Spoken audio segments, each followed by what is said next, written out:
Okay, let me see if how the mic is for you. I mean, if it's high enough, and I'm going to frame you. Give me a couple of minutes. I got to get the English here.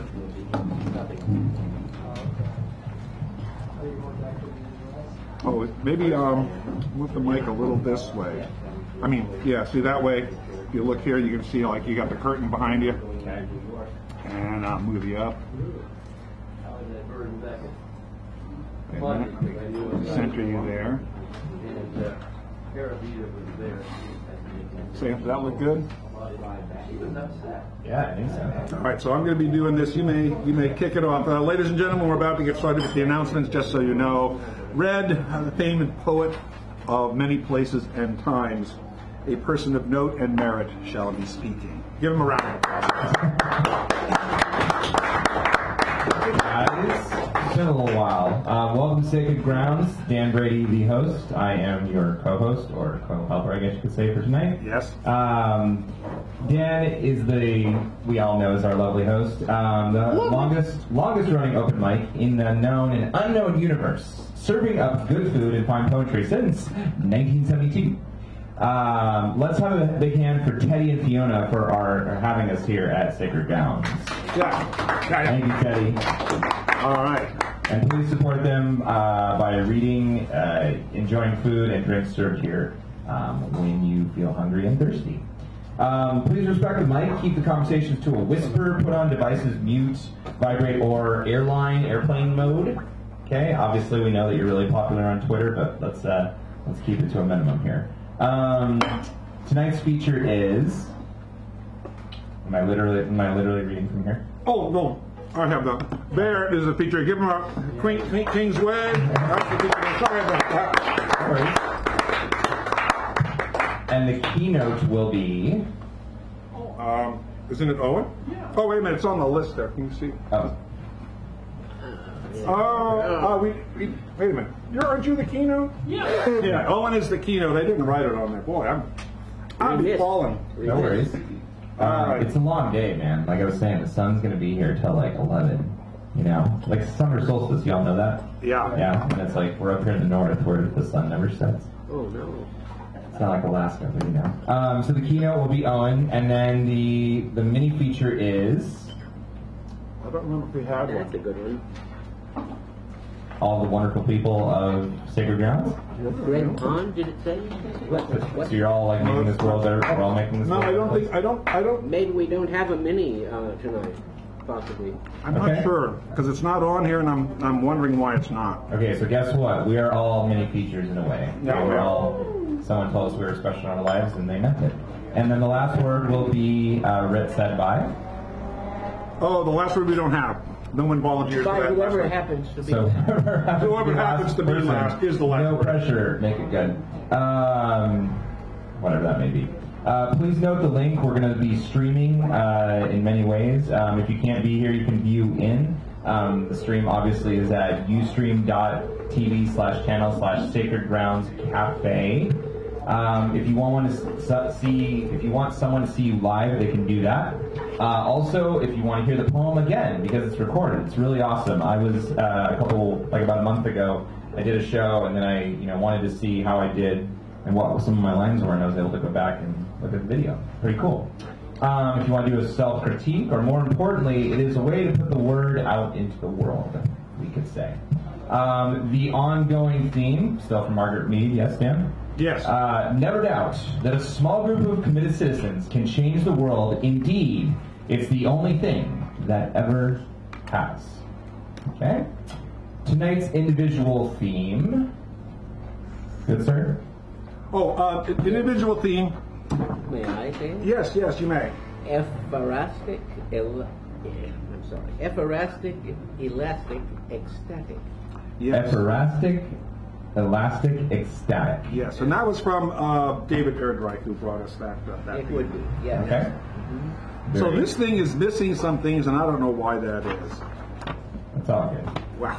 We can fill in the gaps. Yeah, we will. We're professionals. We'll be all right. Every one of us. We just don't know it yet. We're poets and we didn't know it. Fabulous door prizes that we have. A couple composition books. We have composition book, which is empty. Okay. Put your thoughts down, your dreams, your a college ruled. Blah blah blah. Okay. Now this Sudden Windows is by Richard Loringer, and it is really good. It's a great collection of very short poems. Sudden Windows. If you want to take a look, you see they are sudden windows, so they're all rectangular shaped and like that. Okay. And this was brought by Mr. Hal Robinson. It was? I thought it was you. It was not. Who brought this? Who brought this? Somebody brought coffee. No, it's magnetic poetry kit. I savor every drop of dark goodness. A box of words that are worth waking up for. Do they stick on your refrigerator? Magnetic poetry. Yeah, but someone brought this. I thought it was you, but it's not. Let's see. Oh, it was me. Who was me? Oh, Ed. Ed, my cube brought My that. sister-in-law came for a visit, and so she thought she'd give me a prize. That's pretty cool. Like for real. They are magnetic. I've had some really awkward conversations at Thanksgiving with that. You know what I mean? Like, arrange the letters on your ice box and make a lyric. Okay, so outside of those fine poet gifts, there's the choice of the next week's theme, if you like, being the mini future, which I think we do have, but I think I recopied this paper and didn't do it correctly, so that person may be the mini future, and they'll surprise me because they'll remind me. The keynote, which you're about to see Mr. Owen do. The co-pilot, which my friend Hal is doing right here. And then the last word, which is the last person to speak, so no one can gainsay whatever they say. Now, a special event today is Skyping from England, and we have we have a connection right here, which is working right now. What we're going to do is find out how to mic this thing, and is that, are we done with it? The last part is just, it's really important. If you wish to record, please ask permission. We assume that we should do so just because, if they become public, obviously people have certain poems, copyright, all that other stuff. So just if you want to record, just make sure that people are okay with that. Okay, so there we go. And on the back is all the instructions for how to use this thing, should you ever be the person to use that. But, all right, so now I have Sally Shakti Willow, right? Okay, so she's on here at the moment. We're going to have Owen do the keynote, and then we're going to go right to you. Is that all right? And probably get your face more in so that we can really see you, because we're going to be holding up your computer. So, Owen, you're the keynote, and then we're going to go to England and be transcendent. Land of Robin Hood, right? Yeah, well, Yeah. Okay, so bring Owen up here. He's a nice round.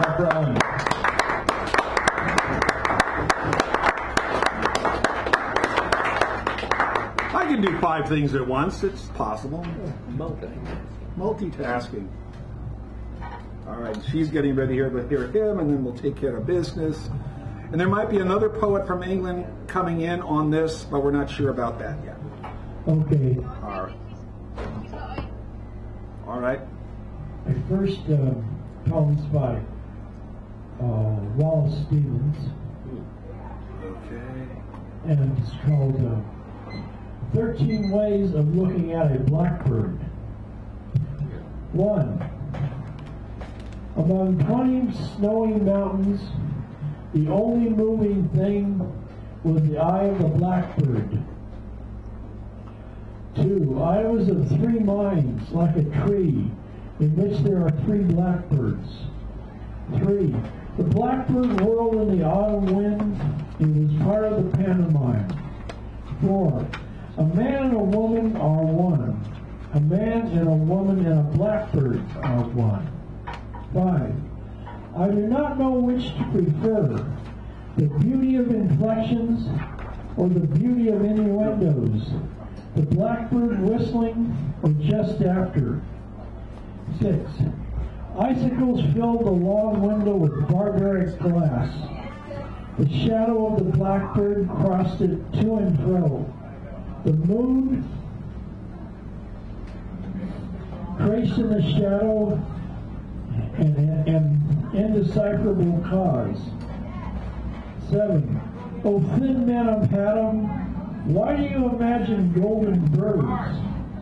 Do you not see how the blackbird walks around the feet of the women about you?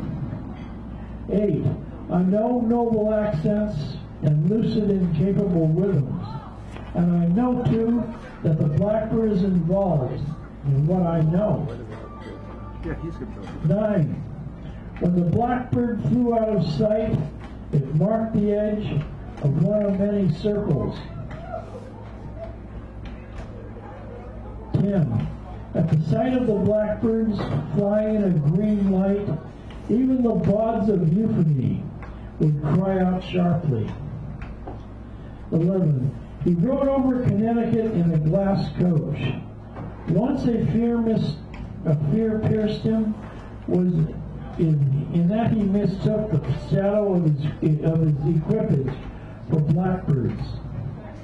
The river is moving, the blackbird must be flying.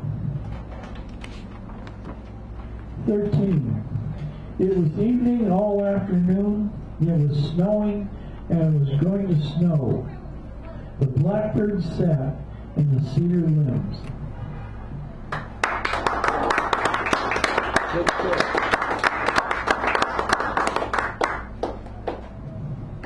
I'll read another one. This is the title of one of Dylan Thomas's books called Deaths and Entrances. This is the title poem. Or on almost the incendiary eye of several near deaths, when one of the least of your best loved and all is known must leave lions and fires of his flying breath of your immortal friends, who raise the organs of the counted dust to shoot and sing their praise. One who called deepest down shall hold his peace, that cannot sink or cease, endlessly to his wound, in many merry London's estranging grief. On almost the incendiary eye, when at your lips and keys, locking, unlocking, the murdered strangers weave, one who is most unknown, your pole-star neighbor, son of another street, will dive up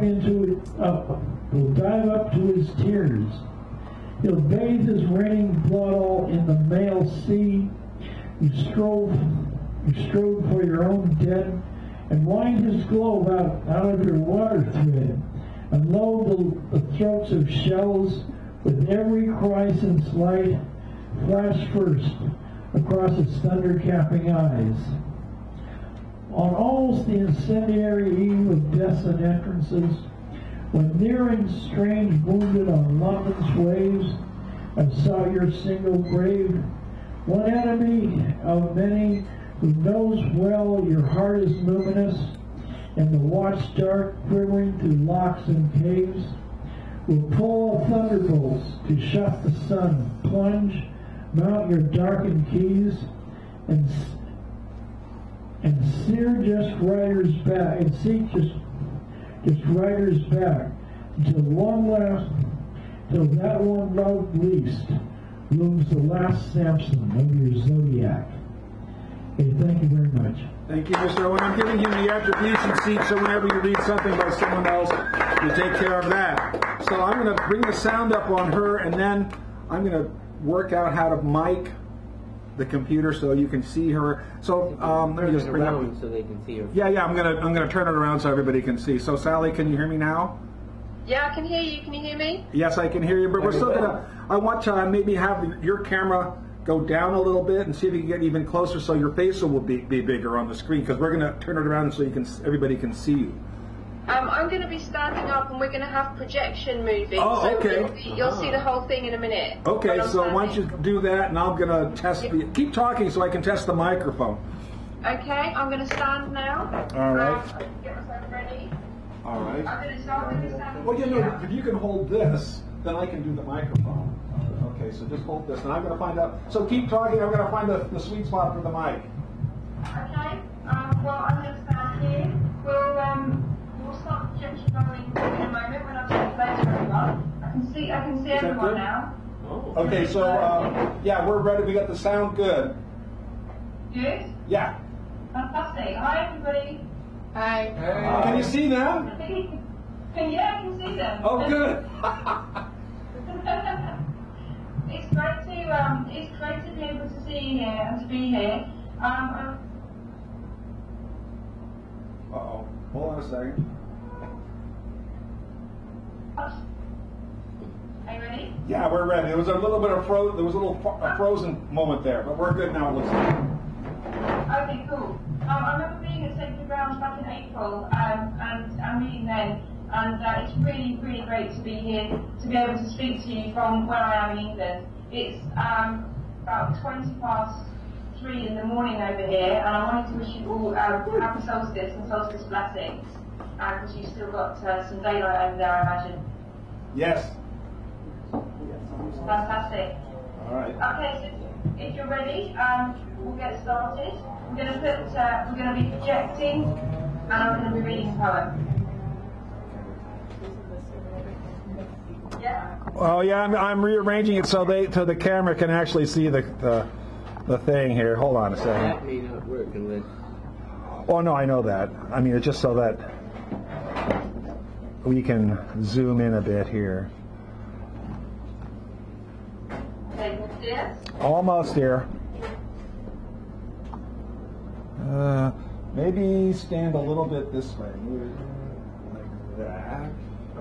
And that way we'll be out of the sunlight, and then I can focus down a bit.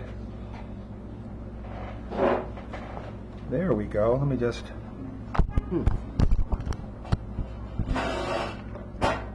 There we go. Thank you. Okay, a little bit more this way. More this way. I'm going to change over between projections, but don't worry about that. We're still online. Yeah, there we go. I just wanted to make sure the image there looked good. So now we're set. Thank you, Hal, for letting me know. Oh, no. Okay, just put it down there. Yeah, don't give it down. All right, go ahead. Okay, thank you. Just going to read the one poem for you. It doesn't have a name. All right. You are writer, reader. I am writer, reader. We bind the pages of this book together, thread snaking through our spine. Breathe deep in, out. Speak silence for all time. Return to one another. Stitched sections laced together at the back, open at the front. Ribs, you move through me like hands in prayer, laced. Fingers at the heart, the head above. The hinge that folds us together at the spine.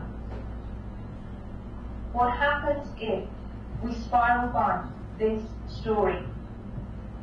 Where does it begin and end?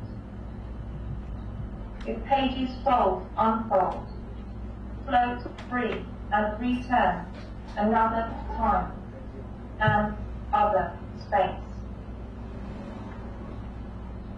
Who writes? Who is the reader? Who makes the meaning on off the page? You rustle through the pages, thumb to index finger flicks. I catch you, your eye and your attention with a word written in your voice. Who is speaking? It is your voice. The words transformed in your mouth, in your memory, from what they were. You speak the sound. You speak the silence. From what they were, you transform them. Make new. Begin again from here. Here. You see the words. You hear them. Words carved onto wooden staves, etched into birch bark sheets, printed onto paper. Words plucked from air. You feel them You have seen them before and they haunt you, whispering in their silence. They are the same words, same books, other tongues. Only the meaning changes with time. Broken narrative, out of bounds. Where is the meaning in your life now? Can you trace the line beginning to middle to end? How can I know myself without the story of myself to tell? One line, one story, one me, fully formed text. Broken, down, fractured, under, mined, and cracked, and punctuated by these pillars. Undone, unwritten, unknown. Yet still here. And what to do with me without a framework for my story? Tell me.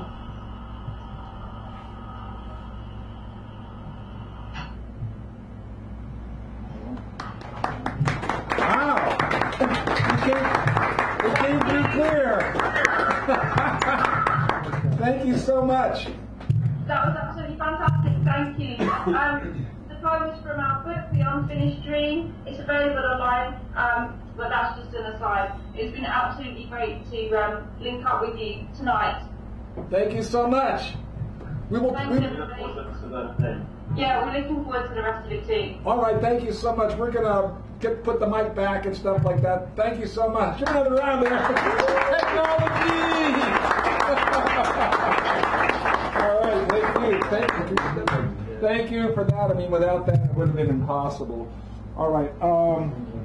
So the first one of the first transatlantic open mic series here. We did this once before, and practice makes perfect. So I'm going to put this around here for just a second.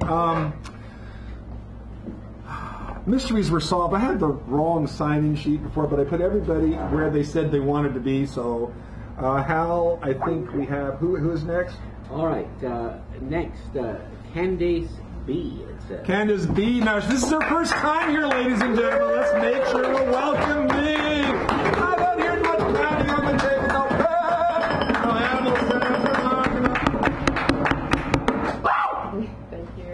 Thank you. You're welcome. Just want to say a few things before I read it. I was gonna switch it onto notebook paper to make it look like I'm not addicted to the technology when I write, but I didn't. And I only performed this once before for my friend, and she told me to keep my hand out of my fucking pocket, so I'm gonna try and do that. Stage presence. Strangle the mic if you have to. Strangle the mic. Okay. I haven't titled this yet. All right. The only way I can get off now is whispering, fuck me harder, don't stop, don't stop, don't stop. While I imagine your beautiful body on top of mine, and when I'm done, I look at my surroundings. My dog is asleep on my foot. A portrait of the Virgin Mother Mary stares at me judging. Luckily, I leave the window open. I can get a good soothing breeze. And I am enamored as the clouds float by.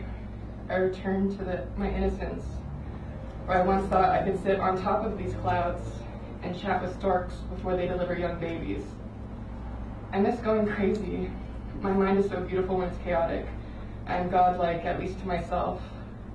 I'm an artist who paints with the wind. I must have picked that idea up in a Disney movie. But I can take serious clouds and the sunlight and paint your face in the sky for all to see. Because your face is that precious to me. And at night I trap fireflies in my web and put them up in the tarry night sky, so we wouldn't forget your face when the sun went down. If I ever forget the sound of your voice after you leave me for good, I'll sit up all night making melodies to find the right tone and bring vibrancy back to my sound waves. I need to have constant reminders of this feeling, lust, love, and being crazy, because they are the best gifts God has given me. Thank you. All right. Candace B. And you did very well with me. Next Next we have Edward Mycue. Edward Mycue, please come forward if you don't mind.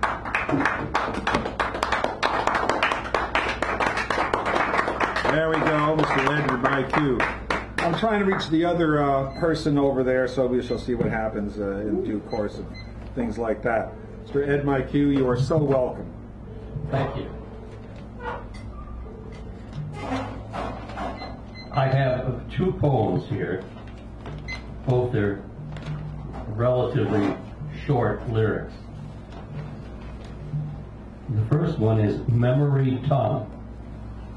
San Francisco, you blind, handsome city. Your harbor has a stone in its mouth. You get washed in our histories. You write in our lymph, once calf white like your promise, now memory tongued, eggshell thin and raving for healing this desperate geography.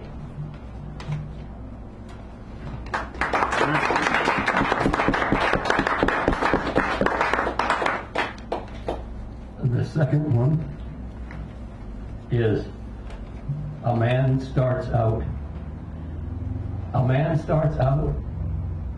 as a traveler, suddenly becomes a hod carrier, and is then transformed into a lighthouse, crystallizing the blank in his mind where the keynote of sincerity is a mainspring drifting down the sands of time on flowery beds of ease until he hears an explosion going down the street and he remembers his umbrella.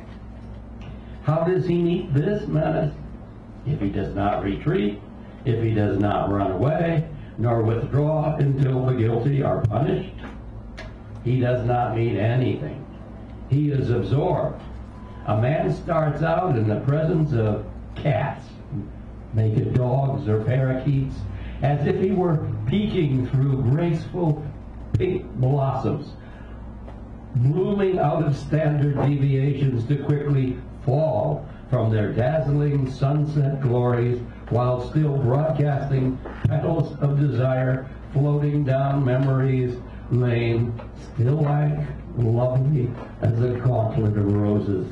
And it's like being attacked and embellished in the act, paged backward into irregular plural, that even if those lies, these lies, lack luster, they are good crutches for the oblique moment when this man starts out. Thank you. That's my cue. All right, and then who are we have? James. James? Number 5. That's right. Bring him up, please. A nice round of applause for James. A man of literary note and measure. And I know there are people out there that haven't had a chance to maybe sign in, so there'll be time to do that. If anybody who's out there hasn't signed in, wants to in, we'll figure that out. Well, it seems as though most everyone else is that I understand there's a free concert in Golden Gate Park. I heard a few strains of it on the way over here. I did too. I was wondering what the heck that was. Yeah, I think I got like a few seconds of Big Brother and the Holding Company, or at least the reunited version with someone else sitting in. Obviously, instead of Janice doing Piece of My Heart. They sound pretty good. In any event, hi, my name is James Conrad, and this is going to be, I have a book that I've been selling called The Madman at the Mechanics Institute. Basically a quick short story, and we're almost coming to the conclusion of the series, and now today I bring you episode 7 of The Madman at the Mechanics Institute. Cheng set up the board for another match, once again taking white. He moved his king's pawn from e2 to e4, and Josh moved his from e7 to e5, meeting in the middle. Cheng once again played the Vienna game, moving his knight to c3. Deja vu, snickered Josh, who moved his king's bishop to c5. Cheng then moved his other knight to f3, and Josh moved his queen to f6. Chang threatened Josh's queen by moving a knight to d5, and the latter took her to the safety of d6. "You're not getting me like you did that last time," said Josh, with a smirk and a glow of defiance in his eyes. "Don't even think about it." Ignoring him, Chang moved a knight to h4. Josh then moved his pawn to c6, threatening Chang's knight. "What are you going to do now, huh?" snickered Josh, drawing murmurs from the other regulars that they wished he'd shut the hell up. Without a word, Chang moved his knight to f5, again attacking the queen. Though Josh moved her to e6, Chang captured Josh's pawn at g7 with his knight and once again forked his king and queen, struggling to hold back a smile as he remembered Josh's famous last words. "You're not getting me like you did that last time." "God damn it," grumbled Josh under his breath. "You're not going to have to start over again, are you?" said Chang. "No," said Josh, moving his king to f8. "Screw it. Take the queen." Chang captured the queen, once again checking Josh's king, but Josh captured out of check with his queen's pawn. They next each moved a knight, Chang to c7, Josh to f6. Chang then moved his own queen pawn to d4, and Josh took it with his bishop. "Thank God for small favors," said Josh, snickering. "Indeed," said Chang, turning on a sportsmanlike smile. He moved his bishop across the board to h6, attacking Josh's king. Check. Josh evaded the attack by moving his king to e7. Chang then moved his king's bishop pawn 2 squares ahead to f4. "I believe I'll have that also," said Josh, removing Chang's pawn from e4 and replacing it with his knight. "All yours," said Chang, capturing Josh's pawn at e5. Josh then moved his knight to f2, forking Chang's queen and a rook, neither of which had yet seen play. Unfortunately, Josh had left his bishop at d4 unprotected, and Chang seized upon the opportunity, taking it with his queen. "Ah, crap," said Josh, "didn't even see that." "Oh well." He shrugged and captured the rook at h1 with his knight, but Chang did not even bat an eyelash. Instead, he moved his bishop to g5, again plaguing Josh's king. Check. Josh moved a pawn to f6 to block the attack, but Chang captured the pawn with one of his own, resuming the siege. Check. Josh moved his king over to f7, and Chang castled long. Right afterward, Josh moved a knight to d7. Chang slid his queen over to h4, and Josh, noting that his rook at a8 was still under attack from Chang's knight at c7, moved it a square to his left, landing it on b8. Chang moved his queen forward 1 square to h5, again hassling Josh's king. Check. Josh moved his king to f8, and Chang once again put the hurt on it, this time using a knight, capturing the pawn at e6 in the process. Check. Josh moved his king to g8, and Chang dealt the mortal blow by moving his pawn to f7. Checkmate. Josh recoiled and looked at the board. He began to hyperventilate. Not only had he lost his queen, but he'd been checkmated with a pawn. "Looks like you ain't doing so hot today," said Donald with a vindicated, triumphant laugh. Just then, tears came to Josh's eyes. With an enraged roar, he swept his hand across the board, knocking the pieces over, and stormed out of the room. As Chang sat there unaffected, the others murmured among themselves, "What the hell is his problem? He never lose before?" Actually, the thing is, he never learned how to lose. What an asshole. About time somebody showed him. Thanks a million, and enjoy the rest of the show. Thank you. All right. We had as the keynote Owen Dunkel, and whoever does the keynote gets to come back. So now it's time for Owen. Yeah, he was supposed to be, but chaos rules. But then again, But we're okay. Give him a nice round. He comes up here. And then we have Matt, Sam, Jay, Philip, me, Brett, and then our teacher Bear. And then we have Andrew and Anthony. And like I say, if you haven't signed up, there'll be time to do that so you can come into the second half and so forth. Okay, thank you. Two fairly recent poems here. Let's see, we got to keep an eye on. This is called Dress Greens.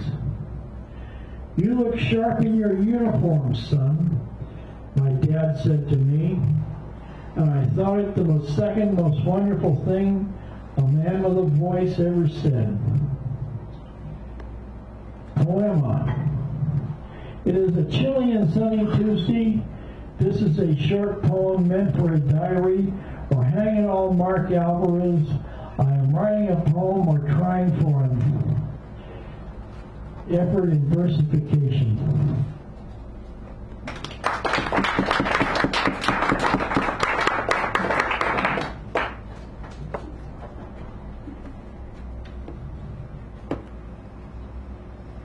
This is from my chapbook, Tight Sign Outcry. Sonnet 2. The way I should have taken, the way unwise I took today, in a profound sort of way, in a funny way, the heart forsaken and feelings quieted by the unshaken, quiet, firm fruit. Chances we may see through the air.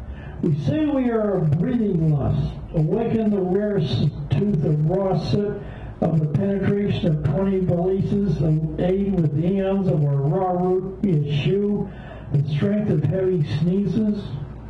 We swarm through the air like bees and flies, our hungry hearts open to truth and lies. Owl slack. Harumps harking, hacking, wheezing out to all in the calm sweetness. Pens pecking, forbearance of the shark's dandelion, come as it may mean nothing, Phoebus, nothing that bringeth the brazen coitus of the meadowlark and vine.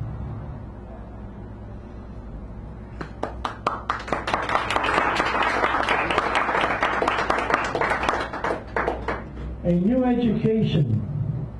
To walk the worlds we walk in wonder, like the barefoot, benighted, wide-eyed wanderer of Pilgrim's Progress, caught in a net that catches fish in the ocean, much like an electric train at sea, sands, pinions, and pennants, lords and ladies of that chance, the day of fire and delight.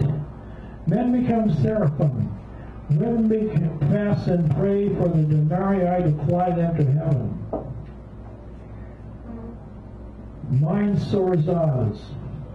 Let the raven's lust be young, cows mourn their unconscionable loss, sheep gaze through lichen moss, snakes stay forever in tune, cry among rocks, weeds, adobe, trail sun time, we say our prayers, we toss like old coins at Baudelaire's cross. He stood for crucifix, rung like bells rung outward to heaven. No more the burden we on earth pour ourselves and leeward skim the soil, the awful toil we see, think, touch, feel, but go for the instant complete satori, then ignore.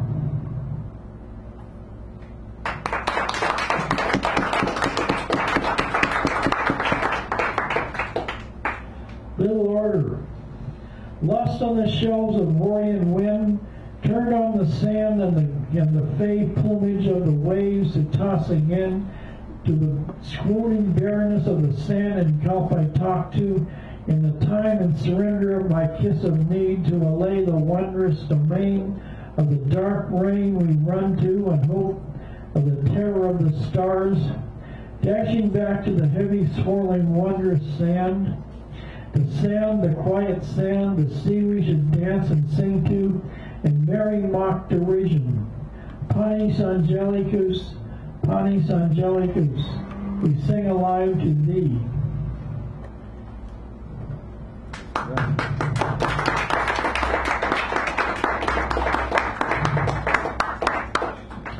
Begin anew. Awkward age permeates its spring. Joy beckons the reef of the toll of merrymakers and wine-bibbers, chanting their glib awareness to reeds and new knowledge of the barbarians. Wind in the cycle of new life, begat and born again to black clouds. Recreate the moments of mercy and truth to all living, and still swimming wolfishly alone in our febrile and selfish reminiscence of the blue void. Thank you, Mr. Owen. Thank you very much.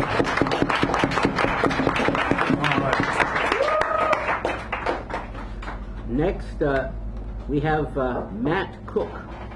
Are you new here? I am new. Oh, he's new here, ladies and gentlemen. Come on, come on, come on, come on, come on. This is a second new person. We have more new people. Woo! Wait a minute. Ah. Yeah. No one does animal noises. What's wrong? Thank you. Thank you. Make sure we have you framed in here. Nice try, Dan. You do. First one's called Poetry with Death and Salt. When the small man dies in the large house, it gives you something to talk about at work. When your wife finds poetry in your pockets, she doesn't even bother to read it. It gives you something to talk about at work. The obituary of the failed piano player gives you hope. Nobody else bothers to read it. Found at bottom of staircase with head injuries. The obituary of the failed piano player gives you hope. You're never too old to misinterpret Stravinsky. Found at bottom of staircase with head injury. Killed by the awful sound of rich people clapping. You're never too old to misinterpret the Constitution. The press conference of the Undersecretary of Overdoing Everything. The awful sound of rich people clapping. The small businessman oversalting your food. The Undersecretary of Overdoing Everything will not answer the question. People with big houses will write books about people with small houses. Your wife will find poetry in your pockets. It gives you something to talk about at work. Was that a Bill Allen?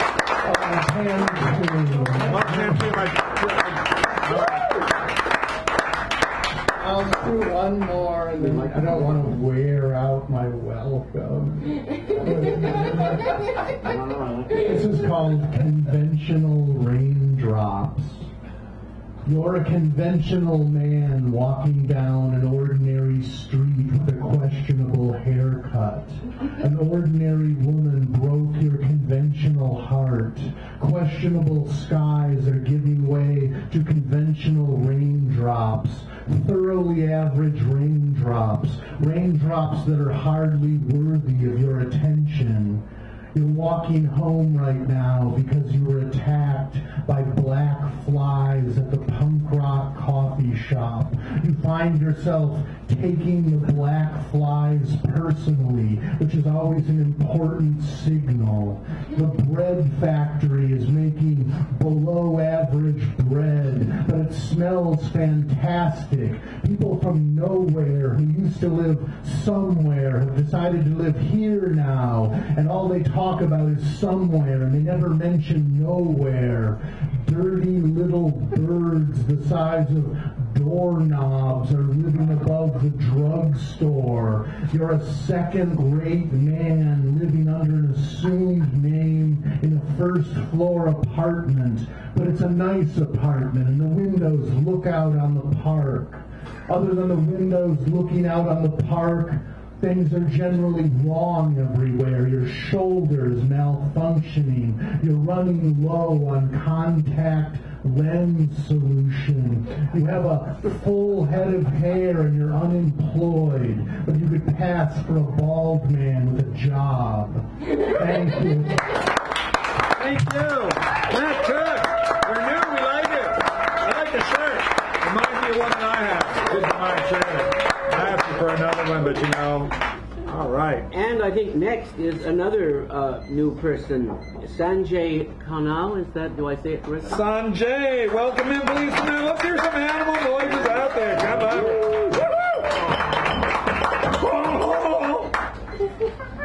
We do that. Oh, yeah, well. Yeah. Okay. Do you feel welcome?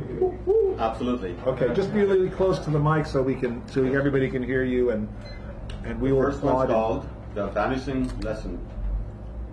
This soon will be a goodbye, because I am going soon. I'm going soon. I was complicated and I caused pain. I wanted my existence known, but I didn't exist. Now consider I was never born, because I am going soon. I'll be that falling star over the moonlight that will glow for a millisecond. You just won't know that's me. When you hike over the beach mountains and you adore that beautiful orange poppy, you just won't know that's me. My ending must be my beginning. Therefore, I must go soon. I cause pain. Now I must bring happiness. And remember, happiness isn't joy or beauty of the stars. Neither is it a beautiful poppy. Happiness is a state of mind. Remember to nurture the wounded and ugly. The most beautiful thing you consider might just be an illusion. Consider I was never born, because I'm going soon. I will cherish my existence even though I cause pain. Now that I have learned, I must go soon. And Do you have another one? You have another one? I have another one. Okay, good, because you have Another a one little is bit on more. my phone. All right.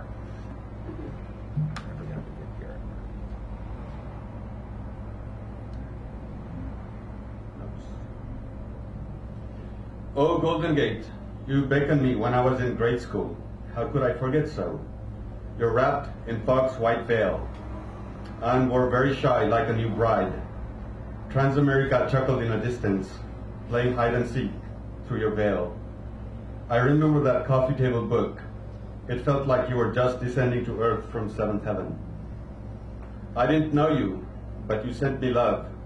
You blew me kisses through the Pacific wind to my small kingdom. How could I forget? Your fragrance of the day was enveloped with infusion of Himalayan rhododendrons. How could I forget so? That's the day I loved you. I knew we were destined to meet. The day we met, I held on to you. You're even more beautiful than I ever imagined. A few nights when I had nowhere to go, I gazed at you from formation, under the drizzly sky. You're still glowing and smiling in the moonlight. I had even forgotten that I was half soaked, but the warmth of your love kept me bundled up under the stars. How could I forget, oh Golden Gate Bridge, how beautiful you still are. Thank you, Sanjay. All right, another newbie. We're just going and going. Now next, Philip Zimmerman. Philip Zimmerman, will you kindly come up? He is not a new person, but you can applaud anyway because he's good. We like him. He's happy. He's a person after your own heart, and I mean that. Huh? He's new to me. Oh, good.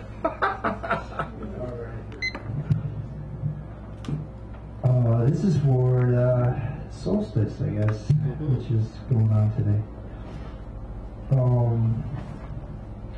Eat this flesh, drink this blood, for you are mine, and I am the Son of God, and we are indissoluble. These days, fortune's body is slippery for all but those with a hungry will. Love's body is free, in misery and in health. Think upon this and wash your hands. Stains of gold will leak from them, and hair fall freely from your tongue, while chuckling at funny things. I give to you this seed of positive force, sown by the faith and body of Reverend Henry Robinson in Oakland, California in 1992, well watered by tears and laughter. Think upon it and cultivate a vision of good cheer. Okay, now Reverend Henry Robinson was a man who formed a small church in Oakland in the early 90s, and he was trying to develop a positive force coalition that would help people with AIDS in Oakland, and he ended up succumbing to that disease unbeknownst to his congregation, and it was a real tragedy. But he left this legacy, these bumper stickers and everything around that said positive force with little red, white, and blue stars on them, and they're still kind of inspiring and wonderful. So that poem was for him. Thank you. you want to put his name on here so I can attribute it correctly, just like you're honoring that person, so I don't spell it wrong? Oh, yes. Remember, that'd be great. And now we have a poet who may be familiar to you, and it's Dan Brady. Oh. Let's welcome him. Oh. Thank you. Thank you. Good night. There we go. All right. So, being as it is June. June. It is a soft whisper at the ear. June. When memories with small feet scamper, when sprinkler made rainbows smiled, and gentle clouds vanished as morning heated into day, when shade became precious. What am I doing? Is this a way to say goodbye? Do the sighs within these words tell you anything? Please make note of my explanations whenever I seem distracted, ask for something I don't have the word for, talk of taking a long walk along the beach, or frown at fading flowers. For I do not know myself why I am so unsettled, why I do not like how city trees are limited to a single square of sidewalk. I don't want to pursue this. In fact, I ran from writing about it to you. But then there are some mornings when dawn is hammered out, a golden flag rippling on the bay, and it's as if someone is trumpeting the truth far and wide, so that even the bass and sturgeon can hear it. That it's June. It's June that softly whispers in my ear. And now for some perversity. This is from way back when I worked in an office at one time. File, perch, clerk, and boss peck at the stuff laid out before them. Like giant chickens in the office, we all are giant chickens. Where is the gravy?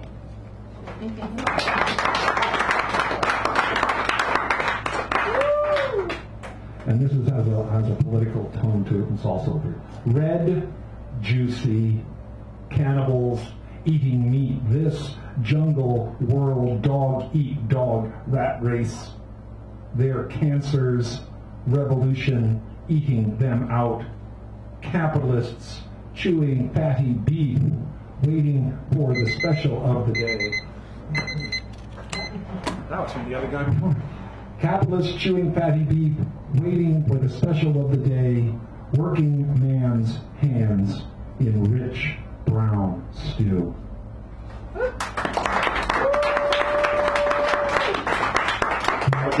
Wipe out with a few haikus. I didn't reset the clock. Anyway, this is from 2012, one of my favorite 2012 haikus. This world's ending. Not so much a concern as what comes next.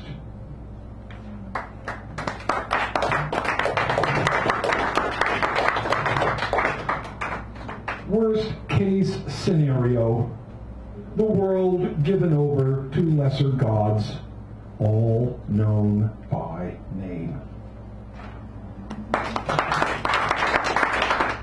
And this is metaphysical haiku, and I'm going to do a couple more, then I'll sit my sorry face down. Everybody knows what a water strider is? Just making sure? Okay, all right, just make sure. Because otherwise they go, stop it. The other voices in my head sometimes come out and they start talking. You have to tell them to be quiet, it's just like... Yeah, keep on top of that. I'm going to read it. I have to tell that. Yeah, here we go. Water strider. A kick ripples the moon. Water strider. A kick ripples the moon. Oh, this is from when I was teaching. I taught second grade for like 12 years, and so at one point I'm walking in my neighborhood and I see this girl who was in my second grade class. But she has grown. The child I once knew. First, boyfriend in one hand, basketball in the other. So cute.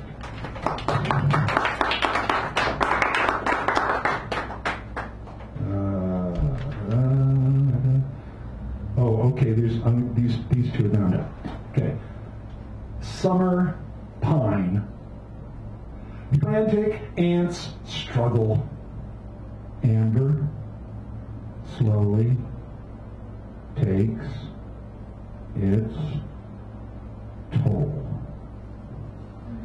I actually saw that I was climbing a tree and I thought, these guys are going to be in trouble, but a million years from now they're going to... Anyway. And for your sports fanatics. Sports fanatics. 29, 13, 57, 78, haiku. Hey, ladies and gentlemen. Now the opportunity swimmer. Thank you so much. And next we have Brett Benson. Brett Benson, come up, Red. When is our break, by the way? When is our break? Oh, we have the feature next, and then we'll break out. Fine. Hey guys. So I'm headed down to San Diego for the summer, so I won't be here till mid-August. I just wanted to say that I hope everyone keeps doing this before it becomes illegal. For real, dude. Like, seriously, I'm so sick of seeing people on, like, social media being like, you know, you can't have that opinion. You can't believe that. You can't do that. And I say, you know what? If you don't want to talk about facts, if you don't want to talk about issues, if you don't want to talk about free speech, we're not going to solve anything. Like, honestly, like, we know we have an idiot in the White House, but, like, if you don't have dialogue, we have nothing. So I think open mics are a way to express thought and free thought, so. Yes, here, here. Now, that was depressing. This is going to get more, but that's okay. This doesn't have a title. I woke up in the morning and got out of bed. My dreams wanted to follow me. The problem was, so did the monsters under my bed. And the skeletons in my closet. And the boogeyman. He was hiding somewhere around my house. I couldn't find him recently, but I knew he was there. I got down to the coffee shop and I was writing on some paper, but I realized after about 30 seconds it was just chicken scratch. You see, sometimes depression hits you in the biggest ways. You don't know when it's going to come. It just hits you in the back of the head, kind of like a sucker punch. And then you're standing there, I would argue sometimes afraid, because we're always told that we're supposed to have a good grip on existence. What if I can't make my bed properly because I really never learned how? You see, depression is something like a sickness, but a lot of people want to pretend it doesn't exist. They push it to the side and say, it's just a little thing, you're just a little sad, get over it, what's wrong with you? Stand up and be a man, stand up and be a woman, stand up and be an adult. These are just responsibilities. Depression is just a little sickness. You just need to get over it. I shouldn't get depressed about certain things. Like the idea that people won't be able to get out of the cave. They're always going to be stuck, not being able to read or write. I should just get over stuff like that there's just trash everywhere and that people really don't care about the environment. But hey, the Warriors won another championship. I should really not care or be depressed about the fact that there are so many homeless, and yet so many of my friends say, no, I don't give money out because that's just encouraging them to keep their life perspective and not make something out of their self. Right, because they could go down the street and apply to Harvard and get in right away. I get depressed about the stupidest shit sometimes, but then other times, things just start to eat away at you. Like when you realize you want to have that conversation with your father, but you just can't, because you're on two different wavelengths. You just wish one time that he would call and say, it's not just about the money, I just wanted to call and tell you I love you. But men that are 60 years old sometimes will say, oh, that's not being a man. You can't tell your son or your daughter you love them. You just constantly talk about other issues and then say, well, good talking on the phone. Click. Depression comes in many forms. And I'm not going to sit and pretend that it doesn't affect me. But one thing I did realize another morning When I walked down to the coffee shop and was scribbling on my papers, and had just had my mocha, no whip. I realized that you can't change a lot of the outside factors, but you can go inward. See, this is where I think Buddhism has it right.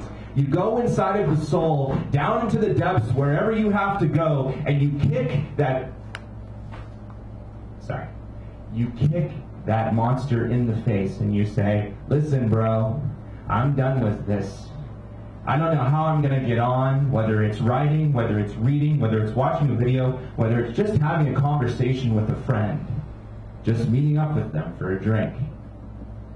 You have to acknowledge it's there, and then ultimately, you have to just say, I'm not afraid of monsters anymore. So go back to under my bed. Thank you, Brett. What do we call him, Red? All right, so I'm going to introduce this guy. All right. All right, so now we come to one of my favorite parts of the evening, which is to introduce the teacher, which means I get to compliment somebody wildly while they have to sit there and take it, as it were. And Bear is a very... You're lucky I'm not deaf. Huh? You're lucky I'm not deaf. That's right. This person has a poetic style that is variable. He has made me laugh, made me think, made me sigh, made me wonder why. He changes things up. He's heartfelt, courageous. You know, he can talk to you in a way that will make sense. And God help you from the other side of an argument, because he usually comes from a very passionate and compassionate area. And so generally, if you're going to be on his wrong side, okay, get that one. Then you're probably not in your right mind and your right heart and things like that. I saw him. It was last night at piano fight, and it was a great piece. It was, you're going to do something different tonight, I'm assuming, or something. Oh, sure. Okay, so he's going to change it up. It's a really great privilege to have him here. Wonderful, wonderful, wonderful. Bear, come on up here, and I'll set this up so you can play. Come on, Mark. Come over.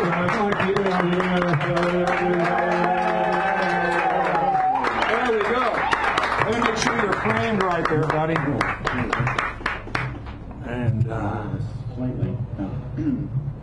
So thanks, Darren, for having me here. I suppose before I get into it, I do have a little typo about the reality of Trump, which is fools everywhere, fools not just up in the White House, grocery aisles too.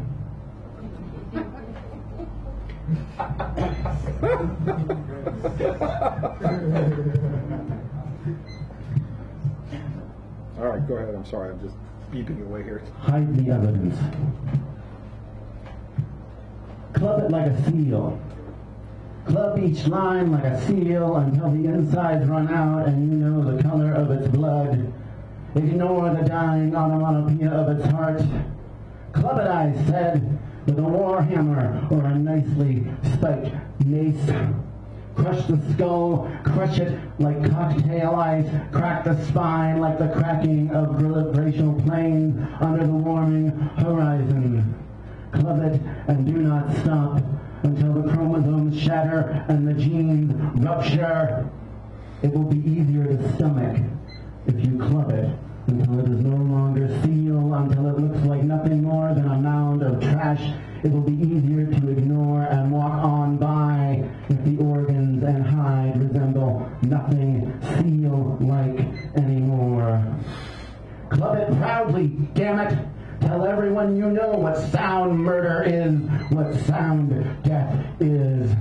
Then club your best friend witnessing, questioning your shocking actions, running to rat you out. Club them in the same proud, shocking way. Yeah.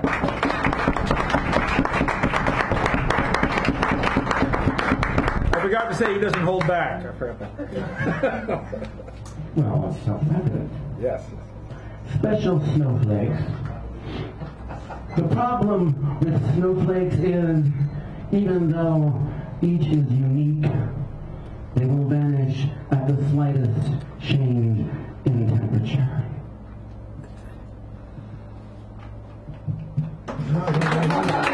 Okay, you don't need to be copying between home, and it makes it easier for you to just not have to figure out when I did.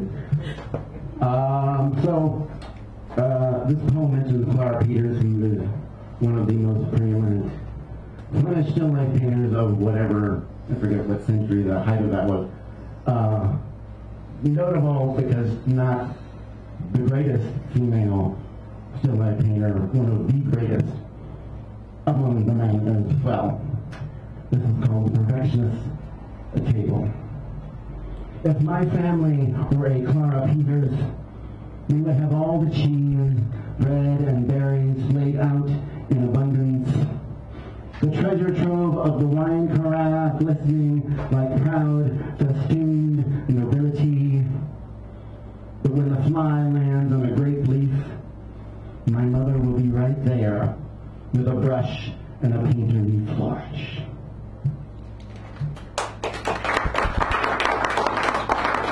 I don't know, how much time do I have? Oh, you got about 18 more minutes. It's a 20-minute block of time, so, you know. Oh, good. Yeah. You're getting a lot of me. Yeah, yeah.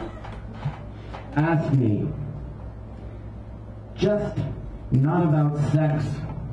My past, your father, my mother, my first marriage, Santa Claus, the Tooth Fairy.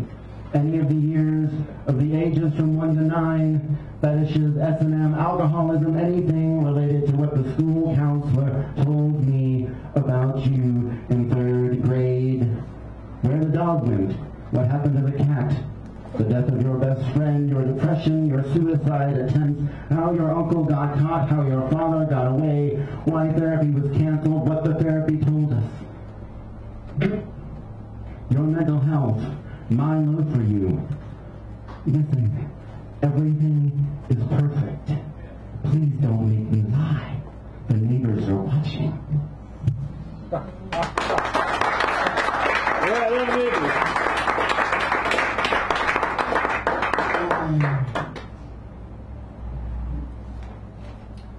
So a few years ago, when I was in therapy, we did this sort of meditation thing where you go back to a memory and relive it, but as your older self interacting with your younger self to try and help the younger self deal with the problem.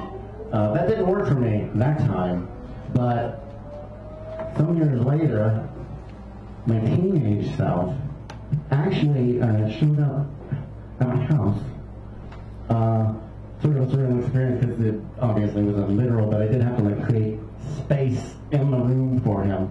So I wrote a few poems about that, and this is called A Soft Place to Fall. My teen self unexpectedly crash-landed in the bedroom over the holidays, flying too low on self-esteem. A runaway plane without a flight plan, he took out the window and the bookcase. A tale of emotional wreckage strewn behind him like a school shooting. The crash scared him. He cried in that way ashamed boys do when they can't ask for help. He looked back over his flight path, head hung like a nosedive. Don't worry about that, I said. I'll take care of that. I gave him a clean t-shirt and a toothbrush. I gave him space, a pillow next to mine. He fell like a parachute against my chest. I love you, I said. Why? He said. Because I said. I know nobody else will. Wow.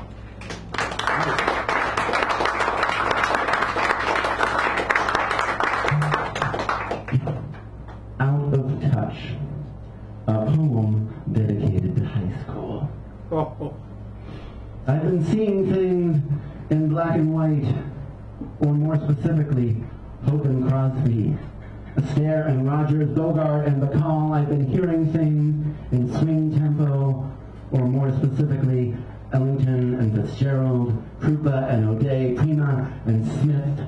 I've been feeling out of turn, out of step, out of this world, out of my generation, mingling with the past, and that has shot my future dead at schoolyard lunchtime, high noon. I don't like Green Day, and that is a capital offense on campus. I wild bunched my chance to enter the box of popularity called the Quad, for you'll notice that I'm standing outside of it, thinking harder than a Rodin sculpture, and that scares the do whatever everyone else is, so they won't hate me students. I am granted no access, no entry, no admission because of my guilt by association with the blues and Betty Davis. Even worse is the elitist notion I came to Satchmo and silent cinema all by myself, and thus can't blame the scholarly staff or the staff infection of Kurosawa and Rosemary Clooney. Even as I evolved to the Beach Boys and Chinatown, school remains like Chinatown and I remain like Jake, so no matter what the stakes, it's Chinatown, Jake. And I have made a truck stop at the wrong diner. The clicks are about to Pulp Fiction my taste until I succumb to the repetition of the mainstream. But I don't like Britney Spears. I don't care for P. Diddy. I am not a pushover for Lilith fair ladies, and that makes you wary because I could be an old man disguised. Except that I don't wear mall brands on my chest, so you don't know where I'm from or where I've been. France for French New Wave, Brazil for Beth Carvalho, then slowly, by word of mouth. Fats Waller is soup du jour. Diane Keaton is suddenly killer hot as Annie Hall, and y'all start coming around to my decades-old side of the triangle. Yet you don't see my angle on it, as you reach for me like you reach for any fad in fake vintage and knockoff hairstyles, uber excited because vinyl is back in vogue and you are just now discovering Francoise Hardy's Vogue years through that one song, and you want to kiss your new daddy-o of cool. But I'm sorry, I've run out of touch. You'll have to come back later when I have more time, but I've run out of that too. And my meteorologist doesn't predict my weather forecast changing for your near future. I don't like Green Day, and I don't like you. Yeah.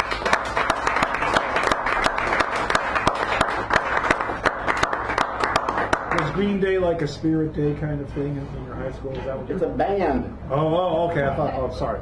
It's a very popular band. It's still popular, for Christ's sake. Oh, yeah. Okay. I read it wrong.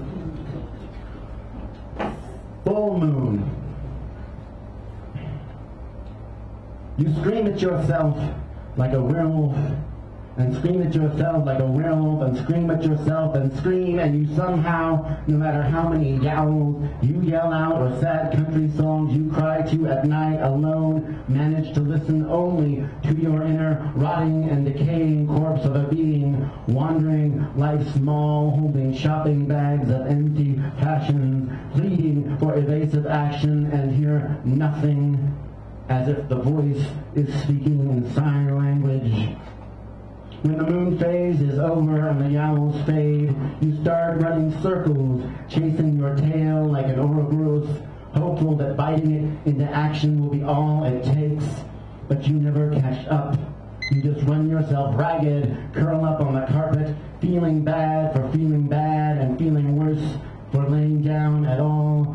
You dance or draw or write to avoid thinking about the dragon in pajama pants you turned into, avoid all the things you could have done instead of these Pekingese-style pirouettes on the same rug day after day that accomplish nothing while appearing to do so much.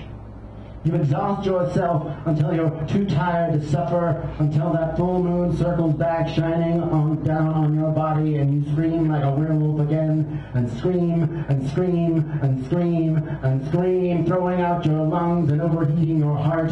You claw yourself, choking your penis until it turns purple, to feel something besides nothing, to scream for reasons other than seeing the same bathroom walls and supermarket aisles in your day-to-day. You look at the help you are gifted by those around you like it is written in Aramaic, or like it is a child you are in no position to care for, and you want to ask for help with the help, help with even that, but you feel like Atlas, and the more you think about lifting yourself up, the heavier the lifting becomes until it crushes you to a marble of immobility, and what little energy is left you use to dance or draw or write or sulk back to the mall and feed your adopted zombie because it isn't crushing your shoulders and curving your spine into submission like a world weight. It just wants a donut or the latest shoes. That's all it asks of you, whereas if somebody else asks you for more, you are silent at first and acknowledge the request, but feeling yourself tense before 10 tons of everything is tossed on your back, and you feel yourself dizzy before you even start to run rings, and you feel terrorized before the dragon has even awoken from its nap to get a box of crackers. And frozen like a dead caveman, you dance or draw or write until the full moon comes floating overhead again, and you get yourself alone where no one can see, and you scream at yourself like a werewolf, and you scream at yourself like a werewolf, and you scream at yourself, and you scream and sob to all the tragic songs ever recorded, feeling bad for feeling bad and feeling afraid to ask for help with getting help, circling after your tail, because at least that is the end of something, while changing absolutely nothing at all. Wow.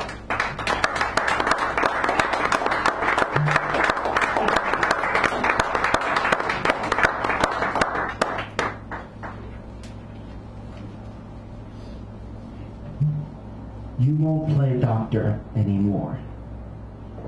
Every male's career is forged from you can do anything. Vast castles germinated on the soils of rape and pillage, vast fields of empires and armies rooted in sexism because historically scientists, poets, economists are all the same testosterone-tainted masculine root structure oppressing girls into being weak, quiet, and maybe a kindergarten teacher. And so you girls will no longer play house with me. You will no longer play doctor or play nice, because I know nothing of female mother nature and nurture and never can. Disease seedlings the forefathers that ran everything into the ground by default or by genetics. Anyone caught brandishing a stamen is to be uprooted from the garden. I am the poisonous hemlock, raping you in the dark parking lot, objectifying you in fashion magazines, training you like topiary to get ahead, using minis, lipstick, and the cleavage of kettles. I belong to a genus of invasive carnivorous fly traps, of sharp wild grasses, of strangling ivies, and of stinking corpse flowers that Mother Earth will not have go to seed in her sacred glen. I admit at times my biological nature sometimes sprouts like an eager, overzealous adolescent trying to get pollinated. Still, I always respected your bulbs, even while eyeing your stems. But you have made it clear we are unwanted in your queendom, for unlike you, I am not cultivating a comely chrysanthemum, but breeding a weed, fuzzy and wrinkled between my legs. Beautiful.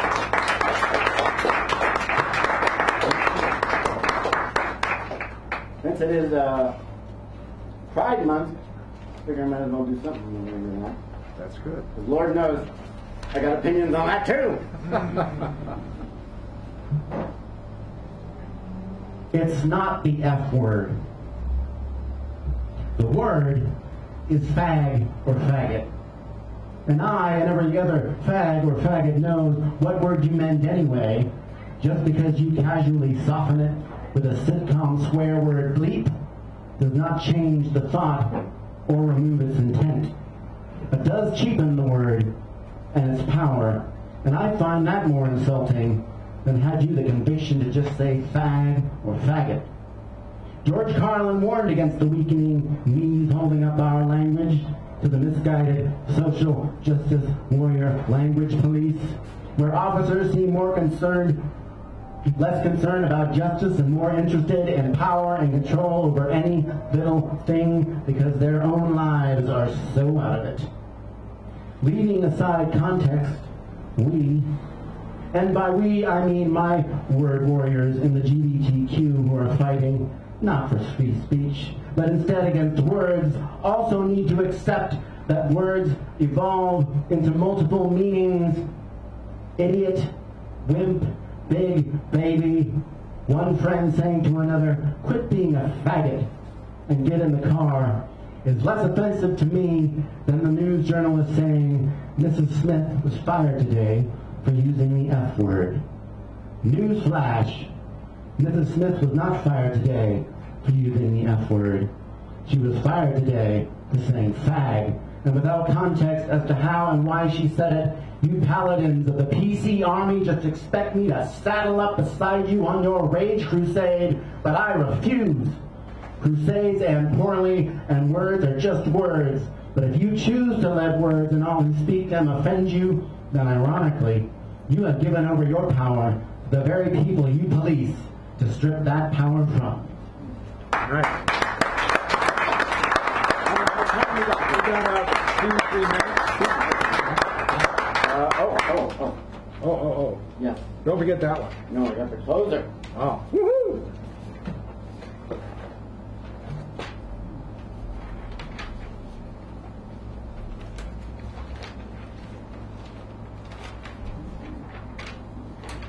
So after he's done, we're going to take a short break, and this thing will be off, so you don't have to worry about it carrying your words to places unknown. Just to let you know while he's arranging his And if papers. you haven't signed the sign-up sheet, Yes, it would be a good time. That would be a Please good stay time. for the second half. Yes.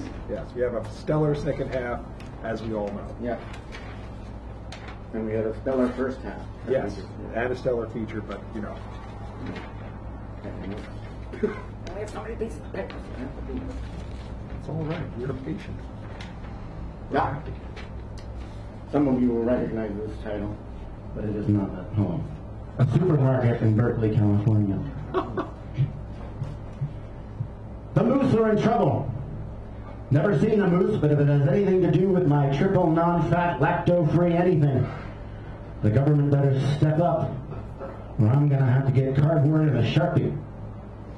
If I can no longer drink Chardonnay because all the grapevines have shriveled, I will have no friends because I cannot gossip about Janice without Chardonnay. If all the soy titties in the world dry up, all vegan hell will break loose. If all whales expire, whose ambergrease will they funnel into my bottle at Calvin Klein Obsession? If the domestic cat population dies, thus ceasing to be cute, what the hell will I like on Facebook? If people can't get organic bee pollen to cure their post-traumatic allergy disorder, there will be riots and sneezing in the streets. If the bamboo wilts away, how will I adorn my office with calming feng shui, Enya, and a motivational poster of a swamp? If there are no more microgreens and I am forced to eat butter lettuce, I will hashtag and cry. If kale is killed off, I will quit Pilates. I only do Pilates so I can have my paleo shake beforehand and feel the healthy in me before I have to pick up the kids.